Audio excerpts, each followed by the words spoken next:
అందరికీ నమస్కారం.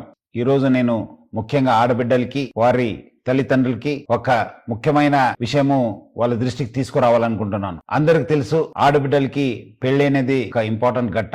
ఈ మధ్యలో ఆ ఒక్క పెళ్లి చూపుతోని పెద్దలు కుదిరించిన పెళ్లి అని చెప్పి కొంతమంది మా ఆడబిడ్డలకి వాళ్ళ తల్లిదండ్రులు కూడా మోసం చేస్తున్నారని చెప్పి మా దృష్టికి రావడం జరిగింది. ముఖ్యంగా కొంతమంది మీడియేటర్స్ ద్వారా కొంతమంది యూత్స్ వాళ్ళు పెద్దలు చూపించినట్లు వాళ్ళ దగ్గర వెళ్ళి ఒక ఫిక్స్ చేసుకోవడము, తర్వాత ఆడబిడ్డలకి ఏదో మాయమాటలు చెప్పి గిఫ్ట్స్ పేరుతోని మోసం చేయడం జరుగుతుంది. దాని కాకుండా ముఖ్యమైన ఏమంటే వాళ్ళని శారీరకంగా కూడా వాడుకోవడం జరుగుతుంది. ఎందుకంటే పెద్దలు కుదిరించింది కదా, ఇంకా ఏముంది, వాళ్ళ పెళ్లి అయిపోతుంది, మనం ఎందుకు ఆలస్యం అని చెప్పి కూడా వాళ్ళని బలవంతంగా వాడుకోవడం జరుగుతుంది. సో ముఖ్యంగా ఆడబిడ్డలకి వాళ్ళ తల్లిదండ్రులకు నేను ముఖ్య గమనిక ఏమంటే, ఆడబిడ్డలు మీరు పెళ్లి పీటలు ఎక్కేదాకా చాలా అప్రమత్తం ఉండాలని చెప్పి నేను కోరుతున్నాను. ఎవరు ఎంత ఆశ చూపించినా మీరు మాత్రము ఎట్టి పరిస్థితి లొంగకండి. మీరు మీ జాగ్రత్తలో ఉండాలి. క్యాన్సిల్ అయితే క్యాన్సిల్ కావచ్చు కానీ బట్ దాన్ని మళ్ళీ తర్వాత మీకు బ్లాక్మెయిల్ చేసి మీకు మిస్యూజ్ చేసే అవకాశం ఉంటుంది. మళ్ళీ అదే విధంగా